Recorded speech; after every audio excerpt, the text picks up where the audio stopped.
Let's talk about corn, not just the golden kernels you see on your dinner plate, but the crop that has shaped civilizations, fueled economies, and now sparked a modern-day food fight with global consequences. Not just any corn, the kind at the center of a North American showdown. This is a story where agriculture meets politics, and every ear of corn carries the weight of history and national pride. In early 2025, headlines blared, "Mexico rejects U.S. genetically modified corn."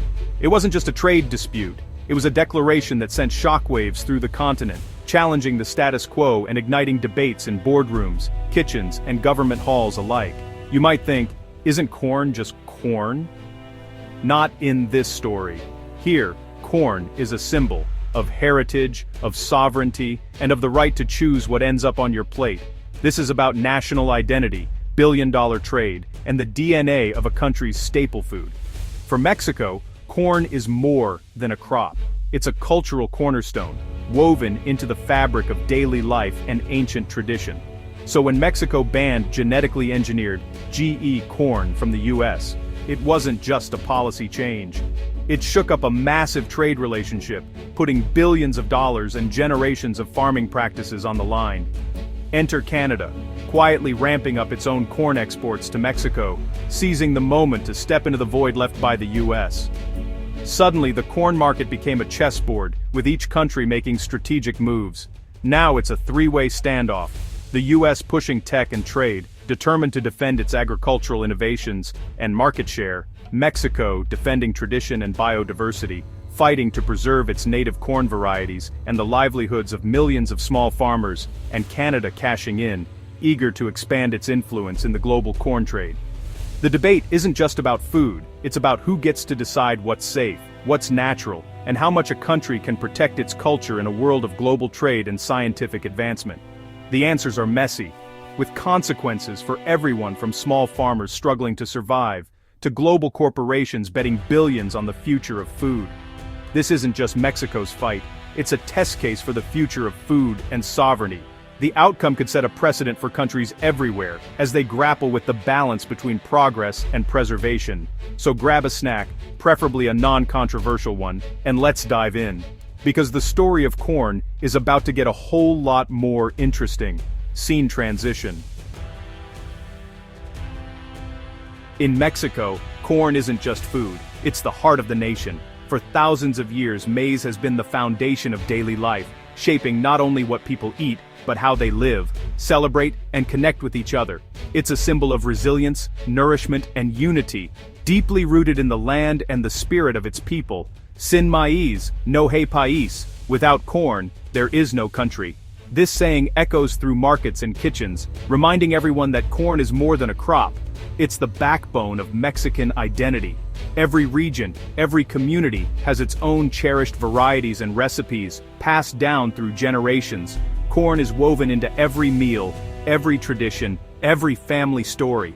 From the daily ritual of making tortillas to the grand feasts of festivals, maize is always at the center, connecting past and present, young and old. The Maya and Aztec creation myths say humans were made from maize. These ancient stories reveal how deeply corn is tied to the Mexican soul, believed to be the very substance from which humanity was formed. Mexico is the birthplace of corn, home to thousands of unique, colorful varieties. Each kernel tells a story of adaptation, survival, and care, shaped by the hands of countless generations of farmers who have nurtured this crop. These land races, cultivated for millennia, are a living legacy.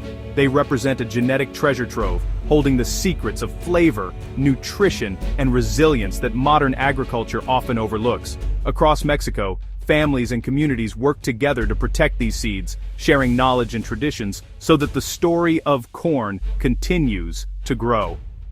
When US GE corn crosses the border, it's seen as a threat to this heritage.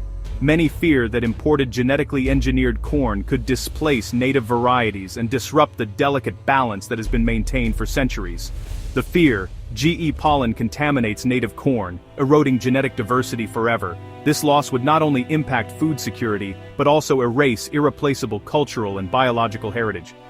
For many, this isn't just about agriculture, it's about preserving identity and ancestry. Corn is a living link to the past, a source of pride, and a promise to future generations.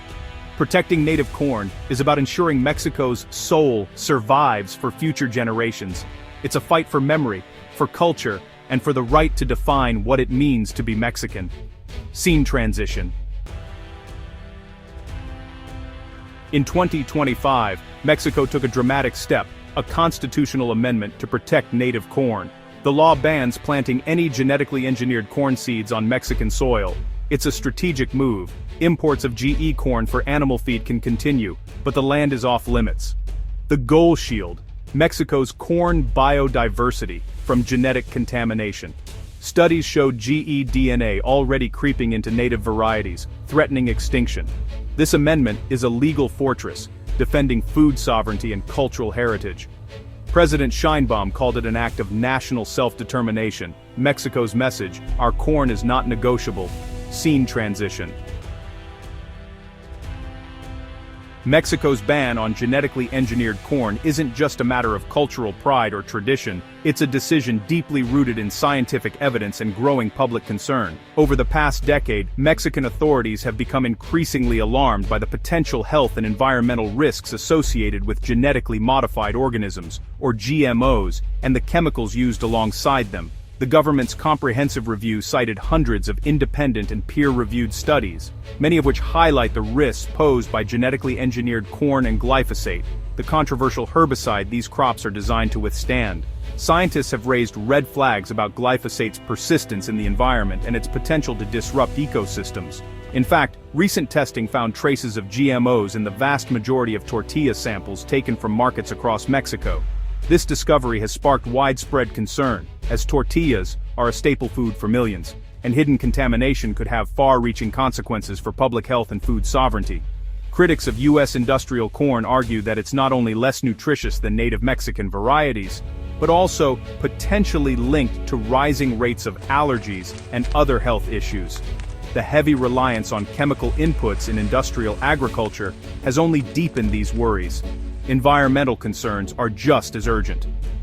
The Bt toxin produced by some GE corn varieties can harm bees and other pollinators, which are essential for healthy ecosystems and crop production. Meanwhile, the widespread use of glyphosate is contributing to herbicide-resistant weeds and contaminating water sources. Glyphosate, now classified by the World Health Organization as probably carcinogenic to humans, has become a central target of Mexico's new agricultural policy. Public protests and scientific warnings have pushed the government to take action. For Mexico, the decision is clear. It's about erring on the side of caution, prioritizing the health of its people and the protection of its land over the demands of industrial efficiency. The country is choosing to safeguard its future by putting science and precaution first. Scene transition. The U.S. saw Mexico's ban as a violation of the USMCA trade deal. Under USMCA, food restrictions must be based on science, not politics. U.S. officials and biotech giants argued GE corn is safe, citing decades of global use. They took Mexico to arbitration, and won. The panel ruled Mexico's ban broke the agreement. The U.S. threatened tariffs unless Mexico reversed course. Mexico responded with its constitutional amendment: no GE seeds planted, but imports for feed allowed. It was a legal chess move, complying with the ruling while protecting native corn. Scene transition. Lines removed. 17. While the US and Mexico clashed, Canada saw opportunity. Canada, with its supply of non-GMO corn, quickly filled the gap left by US exports. Mexican buyers diversified, turning to Canadian suppliers for stability. Canada's government supported the US in principle, but its farmers cashed in. This shift gave Mexico leverage and reduced its dependence on US corn. Canada emerged as an unexpected winner in the North American corn drama. Scene transition. Lines removed. 17. On the ground, the corn conflict is deeply personal. U.S. farmers see the ban as a threat to their livelihoods and a rejection of safe, efficient technology. Their associations call Mexico's stance unfounded, demanding science-based trade. In Mexico, small farmers view native corn as sacred, fighting to protect it from GE contamination. Activists and NGOs support their right to preserve traditional agriculture. Meanwhile, agribusiness giants fear Mexico's move could inspire global bans, threatening their business. The battle lines are drawn. Economics, tradition, and sovereignty collide. Scene transition. Forbidden Sea, lines removed. Fort den Pine, in Nate Proberdine.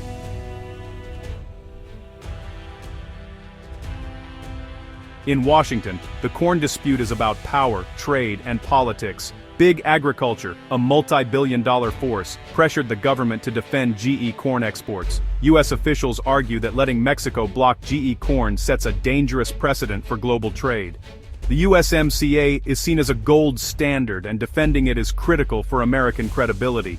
With billions at stake and farm states watching, politicians demand a tough stance. The dispute is also fueled by nationalist rhetoric, making Mexico's ban a symbol of defiance.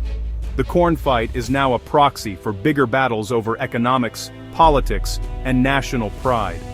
Sinoa transition. The Mexico-US corn standoff is now a global story. It's a case study in the clash between industrial agriculture and food sovereignty. Mexico's bold legal move could inspire other nations to protect their own food systems. The dispute exposes the power dynamics in trade agreements, fueling calls for stronger food and environmental protections. The world faces a choice: a standardized corporate-driven food system, or a diverse, locally controlled one. The Corn Rebellion doesn't settle the debate, but it forces us to ask, what kind of food future do we want? End.